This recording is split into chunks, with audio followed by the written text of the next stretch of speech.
The average person will spend 90,000 hours at their job over the course of their lifetime. Shouldn't you be doing something you love? Welcome to Second Chapter Careers, the podcast that shares real stories of real people who left unsatisfying or imperfect jobs to pursue careers they love, offering you inspiration and practical insights to help you find a career that truly transforms your life.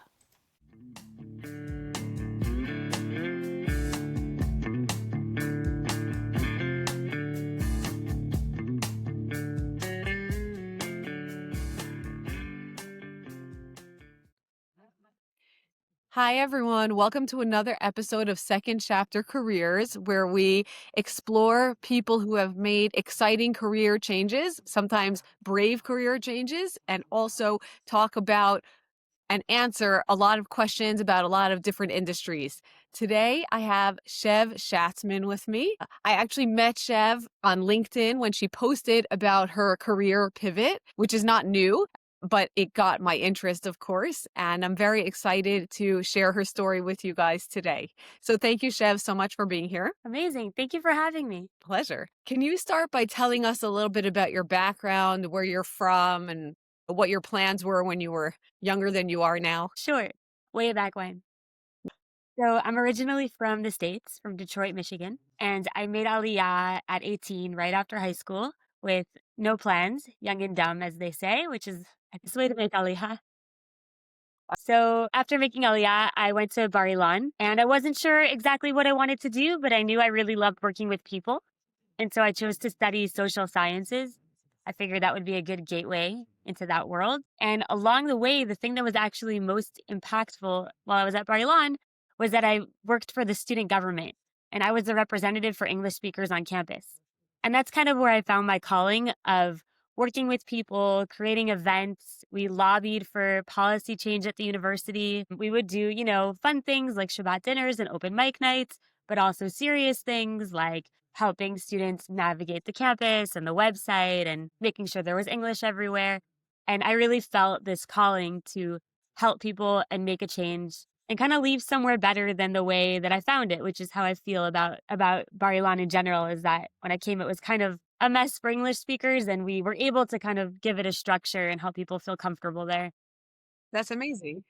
So that was, I think, the foundation for the rest of my career, which was very focused on helping people and making meaningful and impactful change. Okay, great. So what did your first job look like after college? So when I was at Bar Ilan, I worked really closely with Nefesh B'Nefesh because they would put me in touch with Olim who were coming.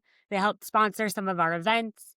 And we had really good relationships. And so right after college, they offered me a position and it was my dream job. It was a surprise to no one when I started working there. And my title was Post Aliyah Advisor. I was in charge of 18 through 35-year-old singles, a very specific demographic. For the year after they made Aliyah, I would help them acclimate, make sure that they had their bank account set up, their health insurance, that they were settling in okay. Socially, we would do events and things like that. So it was very hands-on, very meaningful. Okay. And how long did you work there? I was there for almost 3 years. Mm-hmm. It was the most fun job I've ever had, I would say. Every day was very different. I got to go meet planes at Ben Gurion as they were arriving and really greet the Olim as they were coming. I got to meet them, along their first year at different checkpoints and see how they were doing and how they were acclimating. And it was a really special experience. Okay, so why did you leave there? I eventually left because I felt like I didn't have, I eventually left because I didn't feel challenged anymore. It felt like I had kind of done everything there was to do there. And I was ready to move on. I wanted a new challenge. Okay, so what was the new challenge? So the next thing I did was I worked for an amazing nonprofit called Tamid Group. They're a business club on college campuses across the world. And their mission is to connect students with Israel through their careers and professional development. So they set up students on internships in the startup ecosystem here. They do internships in the summer. They do consulting projects throughout the year for Israeli companies. And it just really spoke to me. It was still very aligned with a mission I felt strongly about, connecting the diaspora and Israel in a strong way. And I love the practicality of it. It's not just hasbara, come and be charmed by this amazing country. It was Right. and work here at a startup, learn the culture, meet the people, and forever that will be a part of your history and your personal career path. I love that, especially having worked in a lot of startups, I really feel that, on a primal level. Yeah, yeah. Startups are definitely the microcosm of Israeli culture, I would say. Yeah. So to just jump a little forward, it's obviously clear you do not work in the nonprofit sector anymore. How did you change into the high tech sector? So part of my job at Tamid, when I was setting up students for internships, I would go to the startups and meet with the CEOs and just make sure it was the right environment to host a student and kind of explain the program and how it worked. So I got to meet these CEOs who had started these early stage startups sometimes. And I got to see how the high tech sector was also mission driven in a different Yeah. way and how these people were so passionate about the projects that they were building, and it opened my eyes to high tech in a way I never thought of it before. I had kind of always seen it as selling out, gaming, cyber, these, big industries, and I didn't understand how varied and how layered the high tech sector is. And one thing that really drew me was the idea of working for users, building for users, as opposed to in nonprofit where you're kind of building for the donors. The donors are the ones who are the main stakeholders in the nonprofit. And so the end users you're trying to impress are not the Olim, are not the students. It's the people who are funding the nonprofit. So they're not really investing in the systems that help you do your job better. They don't really want you, they don't want to see the best, internship matching, the best OLS services.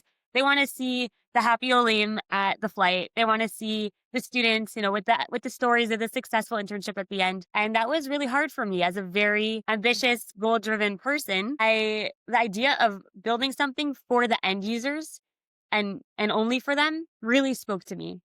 And that's something that kind of lit a fire inside of me that I wanted. Well, first of all, thank you for saying that because I think so many people that I meet for sure, and I was one of those people, really think that the best way to like feed your soul is to work in nonprofit. But it really is not the only way. There are so many companies that are doing amazing things for the world.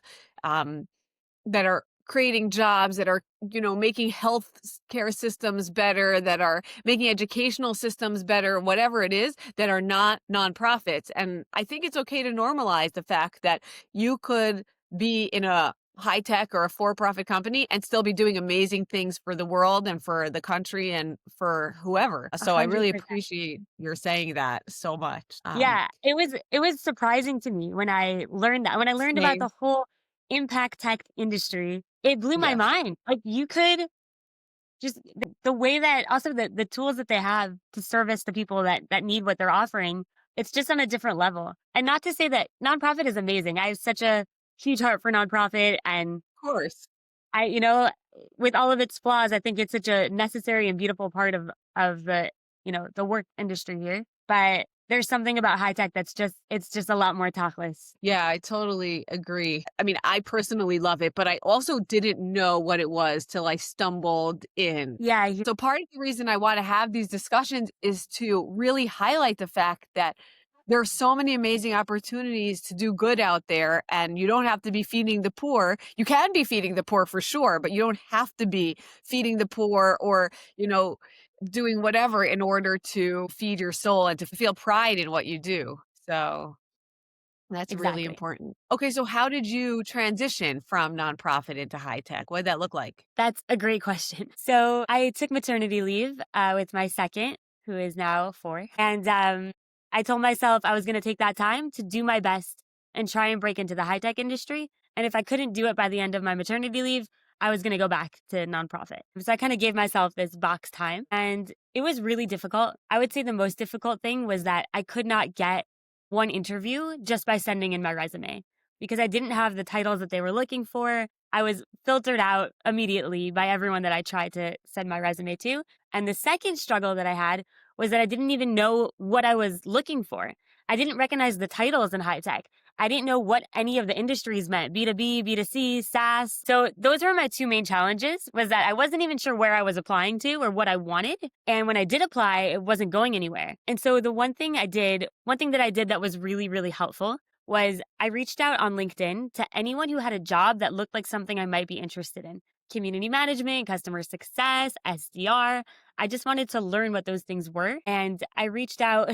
I had over 50 calls with people from small startups to Microsoft to Wix to Waze, all over the spectrum at Deloitte, KPMG. I was just reaching out like, okay, using my network because in Amazing. nonprofit, you meet a lot of really interesting people. And that gave me a lot of resources to move forward and be able to kind of tap into that network. And that helped me in a big way to, first of all, learn what to say no to, what I did not want, learn a lot more about the different industries and what my options were. And I also was able to then get the interviews by using that network and, saying, okay, now we've met. You understand a little bit more about me and what I can bring to the table. I see that you have a connection with this person who's hiring at this place. And that's how I was able to kind of get my foot in the door. I think you just drew such a painful but also beautiful map of how it is to reinvent yourself and start something new. Because it isn't just saying, here I am. It's kind of like you have to finesse the system. You have to really go out and meet people. I tell that to my clients and to people looking for jobs all the time. And I think that you obviously did it successfully. So thanks for In the painting that. time, in the moment, I didn't know it was going to be successful. I wasn't sure if I was wasting my Well, time you investing never in know. these. Yeah, but it was looking back, it was so important that I did spend the time learning the lay of the land and investing in the people and the network around me. Yeah. It's so, so important. And what was your first job in high tech? So I'm still there. I work at a Good. startup called ThinkUp. After all of that networking, and I also did a lot of reworking my resume. I worked with a professional resume writer to translate my resume from nonprofit to high tech. After all that, a friend of a friend was hiring at his startup. They were looking for someone to do a really specific project that I had actually just done. They wanted to match startup founders with experts in their industry and figure out a system to do that. And I had just done that with our interns, matching students with internship opportunities. So my friend said, I have the perfect girl for you for this one-off project. I met with his friend, this manager. His name was Yahav. He's amazing. And we really hit it off. He never looked at my resume. We had a phone call where the vibe was there. And I went in and I've been there for almost 4 years now. And from that project, my role has grown and morphed and evolved into what it is now. Amazing. Okay. Okay. Okay. So, first of all, that's such a great story. And it's so great that you love it so much. What were the transferable skills besides that specific matching thing? What other skills were transferable that you weren't thinking about when you were looking for this position? So when I first started, I had very serious imposter syndrome where I felt like Doesn't. I was faking it every day. I didn't have the skills that they needed. But as I kind of gained confidence in myself and I realized my had confidence in me, I was able to step into the skills I already had. One thing about me is I'm an early adopter. I love new software. I love finding systems that work. And that's something that in nonprofit was really valuable because we didn't have a lot of resources. So I had to be scrappy and just kind of figure out a solution when there was no solution. And so that skill has helped me a lot. The ability to not expect someone to hand me something baked and say, here you go, this is what we're doing, but to have to figure out, okay, how are we going to run this? What software makes the most sense? Kind of thinking laterally is something I think that we do in nonprofit, Yeah. something we do in nonprofit that I was able to take with me. Um, and also the skills to just adapt. In my jobs in nonprofit, I met a lot of different kinds of people, students, Olim. I was sometimes in the back organizing an event, sometimes in the front doing the speaking, sometimes meeting with realtors looking for housing for our students in Tel Aviv. I found myself in all these different kinds of environments. And that kind of helped me in this environment as well to also read the room, adapt. It helped me to kind of get over that imposter syndrome and feel like, okay, this is a new place I'm in now. This is a new challenge. And I've done that so many times throughout my career that it was not as challenging as it could have been. Wait, I want to go back to something you said a few seconds ago about I was on maternity leave and I decided I was going to look for uh, this pivot. What made you say it's nonprofit? It's not this job.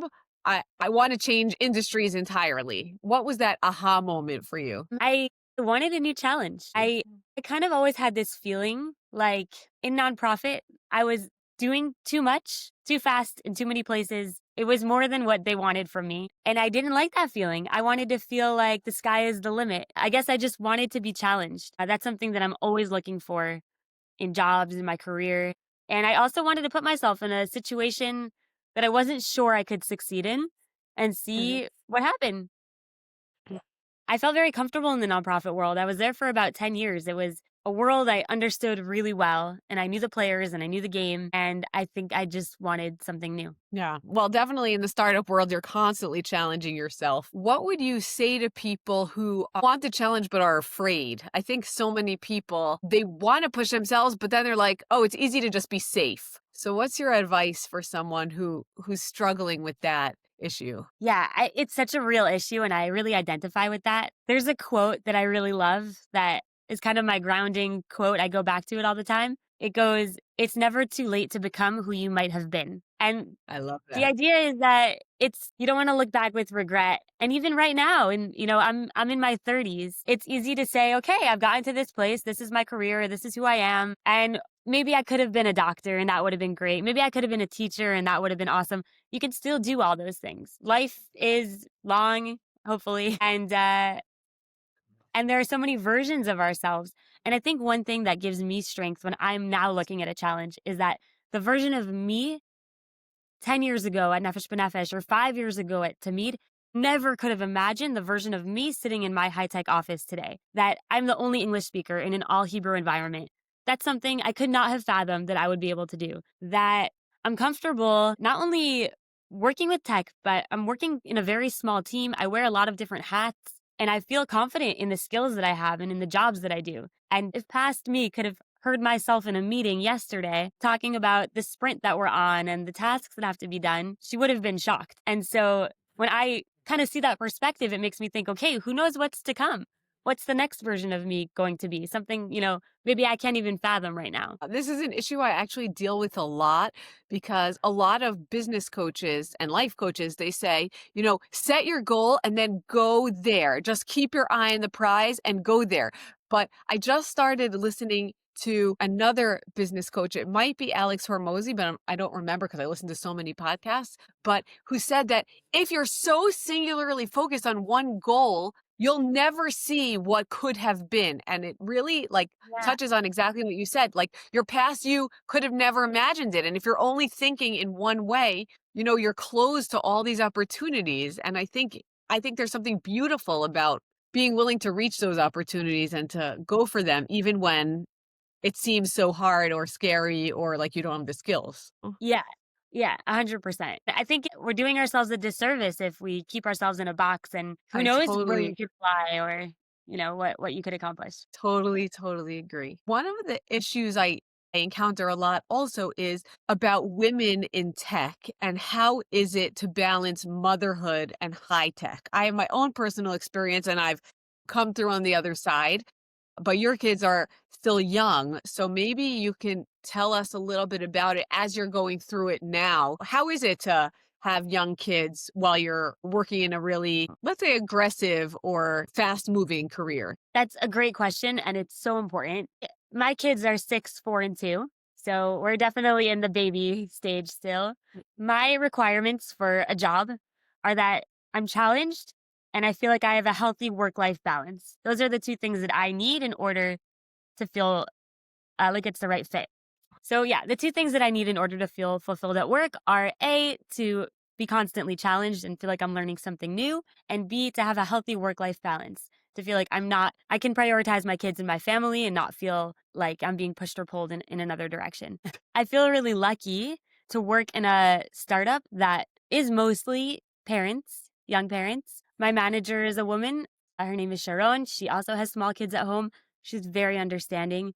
The CEO of our company, Ohad, he blocks off time in his calendar for kids. And when I saw that he did that, I felt like I could do that too. And so it's definitely not like this in every workplace, but I feel very grateful and very lucky that my team understands that a lot of people are in this phase right now. A lot of us will sign out at 3:30, go do pickup, and then sign back on at 7:30 after bedtime to kind of finish up tasks that have to get done. One thing I also really value is that there's a lot of respect and trust. So we're not necessarily counting our hours, we're getting our projects done. And I feel my manager trusts me to get that done on my timeline, and it'll be done, when the deadline is. If I take off that time with my kids, she's worried that it won't get done. She knows it'll happen after bedtime. It'll happen the next day. Yeah, But I yeah. appreciate that picture. I've also experienced a lot of workplaces like that, and I think that people don't realize they exist. And I Yeah. personally think most startups are like that because they're started by family people, especially in Israel. Yeah, it's interesting. Yeah. A lot of my coworkers are in the same exact position as I am. So there isn't really an expectation. If there's a call at 5:30 and I say, "Oh, that's dinner time." It is what it is, like that's dinner time. So Yeah. it feels very nice to be in that kind of environment. And I definitely don't take it for granted. Absolutely. I think I just want to say as a disclaimer for anyone out there who's listening, thinking, I can't work in high tech if I have a family, take heed, take note.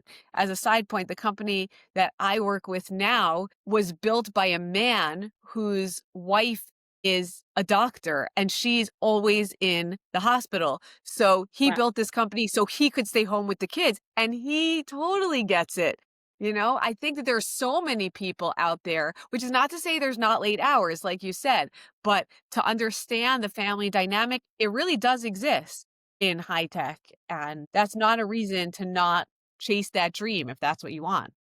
I will say also, for any women who are listening, that when I first started, I said I'm going to work 80% of the time, not full time, because I wanted to be home for my kids. And then I slowly realized that my male coworkers were also leaving when I was leaving, but they were working full time. And I thought, why am I getting paid 80% And they would just Right. finish up after bedtime. What do you think nonprofits can learn from tech companies that will change the world of nonprofits? I think the main thing is investing in systems. So many nonprofits are just like a mess of Google Sheets instead of having a CRM, or like just Gmail threads instead of Slack, just small things that tech companies do to make themselves more agile and to work better and more efficiently when that's not necessarily a goal in some nonprofits. And so I would say that's a major thing. I will also say that the nonprofits I've worked for, both Nefesh B'Nefesh and Tamid, did put an emphasis on systems. But the more emphasis you put, the easier it is for the workers in the nonprofit to do their job well and to really service the people that they're trying to help.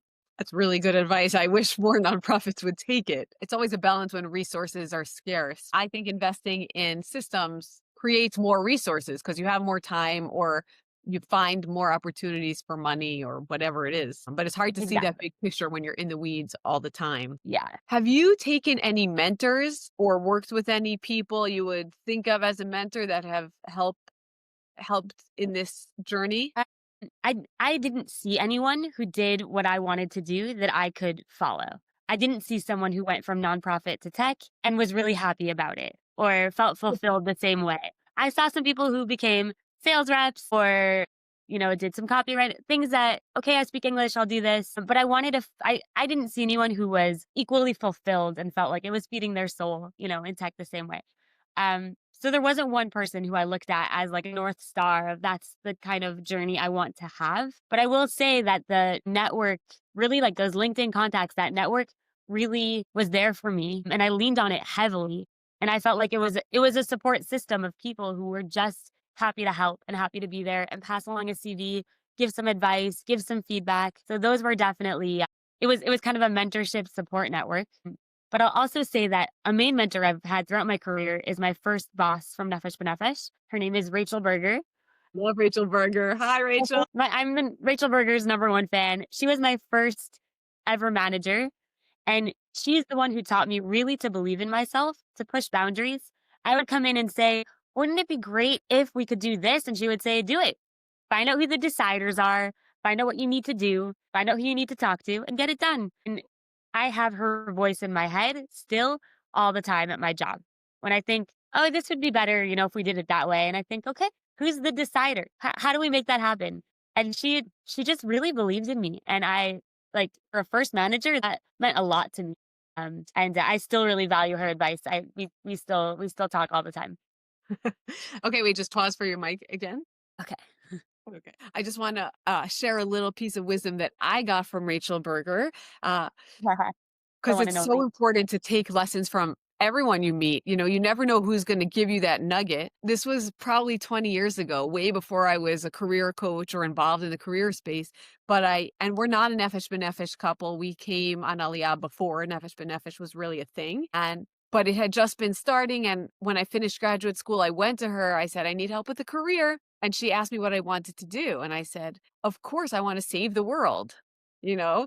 And she looked at me, she thought for a second, and she said, "What can you actually do?"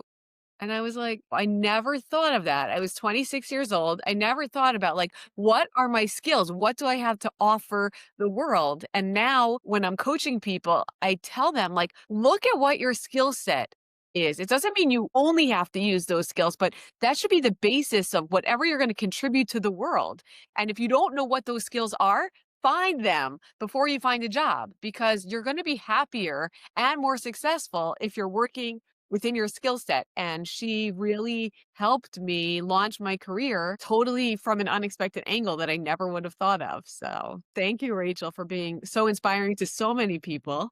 I love She, that. Shout out Rachel Berger. yeah, she's the best. And she's helped so many people find jobs. So, if you're looking for a Yeah. job, be in touch with Rachel. Straight to Rachel Berger. Yeah.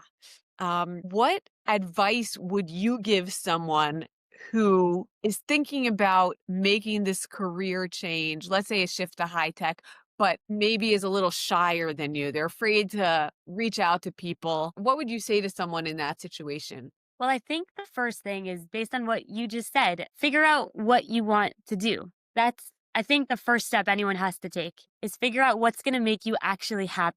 Because high tech is it's a huge term and it contains multitudes. There's so many paths you could take. And I think the first thing to do is figure out what are you good at? What is going to make you happy and feel fulfilled? And where do you want to go? And kind of focus in on that. And if you're shy, and you don't want to reach out, to multitudes of people on LinkedIn, you can also start with your close friends, talk to them about their jobs, what they like, what they don't like, get the lay of the land. Information is power. The more that you know about the industry you're trying to get into, the further you'll go there. And so even small things like chatting with a friend, mentioning, on your community WhatsApp group that you're looking for a job, like starting with your small circles and kind of getting the word out. People want to help you. They want to help. I agree. They just need you to help them help you. Like, give them whatever you can. One other thing I'll say that helped me a lot in this process is, I met with this amazing woman named Helen Gottstein, Uh, and, she's a game changer. She's a force of nature. I have an Avengers team of mentorship. It's Rachel Berger and Helen Gottstein. there we go. Now you have mentors. Exactly, exactly. And, I had an interview I really wanted to succeed at with Facebook. It was a job I thought I could do really, really well. And, I asked her to coach me for the interview process. And she taught me how to tell my story in taking ownership of it. Instead of coming across as apologetic, oh, I'm coming from nonprofit. I might not be what you're looking for. I would kind of say like, I'm a really fast learner. I would try and make up for what I felt were my, shortcomings. She taught me to look at my story from a place of success. Here's what I have to offer. Look at my varied and dynamic background that none of your other applicants have, but I have. Look at my perspective, which is so unique and different. Look at what I can bring to the table. And that, not only for the interviews, but also for myself, it changed the way I approached this whole industry. It wasn't, "Oh, let me in, please help me." It was, okay, I have so much to offer here. Where's the right fit for me? So flipping that perspective was really important for me. And I think for anyone who's looking to change industries, it's important to see yourself as the prize. You're bringing all of your experience and all of your skills with you. They're not doing you a favor by hiring you. They're getting something by adding you to their team. Right. You've touched on two things now that really stand out, which is that you invested in a resume writer and also in a coach. And something I hear a lot from people in the job search process is can't invest because, money is tight or I don't have a job or I I don't know if I'll have a job soon, so I don't want to invest in this process. But it sounds to me like what you're saying is it was totally worth it. Both of those investments really paid off. And I would love you to share a little bit about how you got to choose those investments and how they paid off for anyone who's really uncomfortable investing in themselves. Because, you know, I tell people all the time, you have to be in it to win it. And if you're not Yeah. fully in it or you're not invested enough, you may be leaving stuff on the table or missing shots that you could have taken. Yeah, 100%. I felt the same way at the beginning of my job search. Like, I'm not going to spend money to find a job. If it's the right thing, it'll just click. But once I realized how difficult it was to even get my foot in the door, I applied to over 150 jobs over 7 months. I got Wow. about 30 interviews. And every one of those, I saw it as a project. Once I realized how hard this was going to be, I said, okay, I want this interview. I had my dream list of companies I wanted to work for, social impact companies, big name brands I thought would help me get ahead. And I looked at every job that I thought I could do as a project. How am I going to accomplish the goal of getting this interview? So I had to make my resume mirror the job description, and I needed help. I didn't know enough about the industries to do that. And so I found this woman. There's this Facebook group called Ima Kadima, which is also a great resource. And I found this woman there who a lot of people recommended. Her name is Leah. And yeah, she I was also fantastic. recommend her to my clients all the time. I get questions a lot about how to do this transition, and I have a WhatsApp template I just send out with Leia's name and Helen Gottstein's name, That's so great. like the tools that really helped me because I couldn't do it without those tools. And so she helped me create. I made like 17 versions of my resume. She helped me rework my LinkedIn so that the terms, instead of post Aliyah advisor, which means nothing to no one, Oh, I became a community manager, which is a legitimate term and it's very indicative of what I did at Nefesh B'Nefesh. And she helped me add hard data and metrics to my resume, which I hadn't had before, KPIs, things that recruiters and hiring managers want to see. They want to understand who you are. is that a plane or is that your So, mic? what? I hear some noise. I wasn't sure if it was a plane or your microphone. My mic again. So it was after realizing that I needed those tools in order to succeed, it wasn't worth trying without trying the right way, I felt. Cannot love that more. Also, by the way, even taking 50 people out to coffee is also a huge investment. It's not a huge investment, but it is an investment when you feel like budget is tight. Now I have to spend 40 shekel on a coffee date. It does feel like each time, ugh, again, I think, one time that pays off, obviously you'll make your investment back so many times. Yeah, 100%.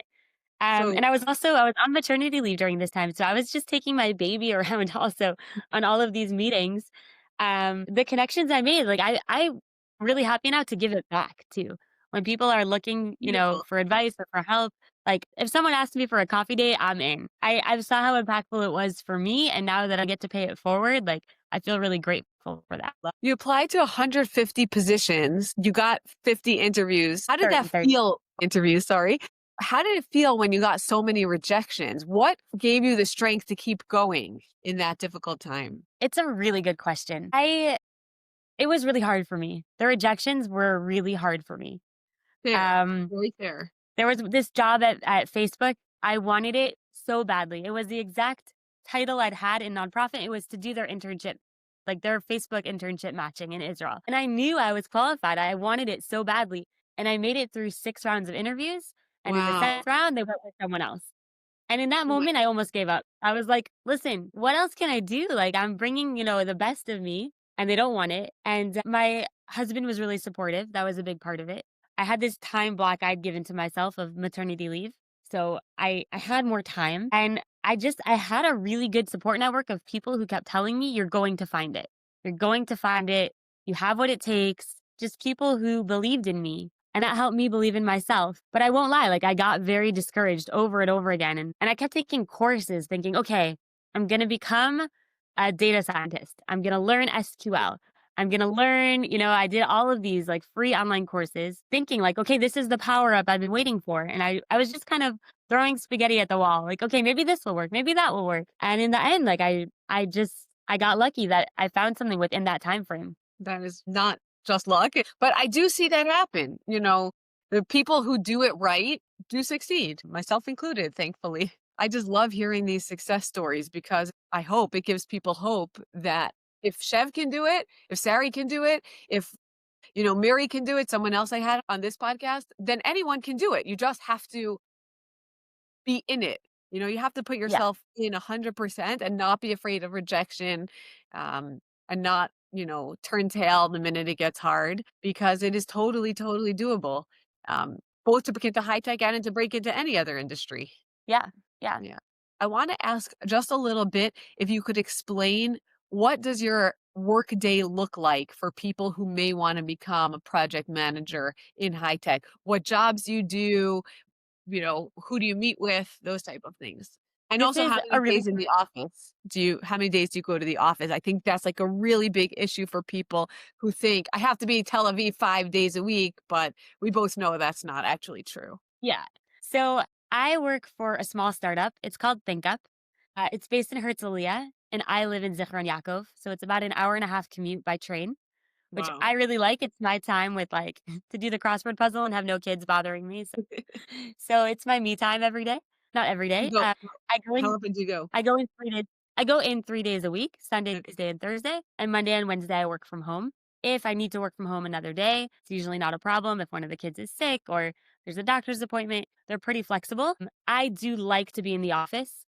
I love to be with my team. I think it's really important also. So for me, that's a priority. It's hard for me to explain a project management role from my perspective because I wear a lot of hats at my company. We're a small startup. We're, I believe, 12 people at the moment. Um, and my LinkedIn says project manager, but my actual roles, I do the QA for our company. I check every feature before it goes live. I do all the UX writing on our platform. So any of the text that's there, I've written. I do the customer success. So I created our chatbot and I manage it and I run it and I respond to users. And I also do some product management, which I'm starting to get more into, which is something that really interests me, where I'm also creating the strategy and writing the specs for features. And one thing that I talked about in that LinkedIn post is that I see myself as a generalist. I don't like to do one thing. And that was also something I struggled with when I was applying for jobs. Everything was so specialized, like marketing operations specialist. I couldn't see myself just doing one task. And I feel really lucky. I feel really lucky that I work for a startup that does allow me to kind of spread my wings and work in a lot of different verticals. So my day starts, I get to the office at around 9:30 on a good day. If I catch the right train, I get to the office at around 9:30, have a coffee. I sit next to our front end developer, behind our UX designer, next to a product manager. So we're all right in the same spot. We work in a co-working space called Mixer in Herzliya. I start my day looking at Jira. I see what my tasks are for the day, what are the most important things.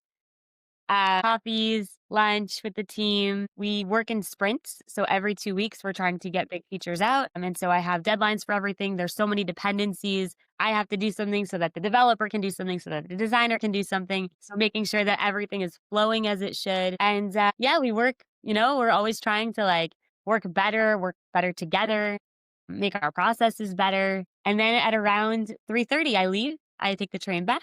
I come home. One thing I didn't mention is that I do drop off every morning. So I get the morning with the kids, take them to where they have to go, and then I go to the train and go to work. And then my husband does pick up, which is something that we need in order for me to be able to What commute does from he do? Herzliya. My husband works as a nurse for Oh, Clelly. cool, cool. He works in a clinic and he can be home by pickup time. Amazing. So yeah, that's something that we also like. Our lifestyle works because our jobs work really well together, where I can do the morning, he can do the afternoon, and then I'm home for dinner time every day, which is something that's really, really important to me. And we have dinner as a family, and then, the bedtime, bath time, hoopla begins. Sounds like a really good work-life balance, and congratulations for finding that. Although, like I Thank you. said, I do believe it exists out there more than people Yeah, think. More than people yeah. think. I think you've given us so much to think about, and so it's such a rich experience and a successful one and an exciting one. Are there any final thoughts you want to share with anyone who's thinking about changing industries to high tech or other um, that we didn't cover yet? One thing that I didn't mention, but has kind of been on my mind lately, when I was transitioning from nonprofit to high tech, I felt really worried that I was losing. I'm very mission driven. And I Mhm. felt like I was losing that feeling like I'm really helping people at Nefesh B'Nefesh and Olay would come in with a problem and they would come in all stressed out and I could sit with them and show them how to solve that problem. They would leave feeling calmer. It felt like I made a difference in this person's life. And the same at Tamid Group. There were students who I would talk to who they didn't know what career path they wanted to take. They didn't know what would be the best fit for them. And I was able to map out their options and hear them out and kind of give them some guidance and leave that conversation feeling like this student is feeling better now than they were before. Like I made a difference in their day and hopefully in their lives. And there was something I was scared that I was going to lose in high tech. And I will say that I really believe in what our startup is doing. We have a product that helps founders who have an idea build their startups from nothing, from scratch. Our target user is someone who's not an entrepreneur. Let's say a 30-year-old mom who has an idea for a startup but doesn't know where to start. They can use our platform to get there. And the idea that in an hour of work, instead of helping just one person have an impact on their day, I'm creating a product that will help thousands of people at scale to succeed and to build their dreams and to, create something that they've always wanted to create. That does give me that feeling of mission impact, that feeling like I'm changing lives, I'm helping the world, become something better. And it's different. It's not face to face. I've, helped this one person, but I do still feel that sense of, I've done something that meant something today. That's something that was really important to me not to lose. Thank you so much for sharing your story. I think you've given so many people really good advice, and congratulations for making this change even when it was tough. Thank you. Thank you so much. This was such a great chat. Thank you.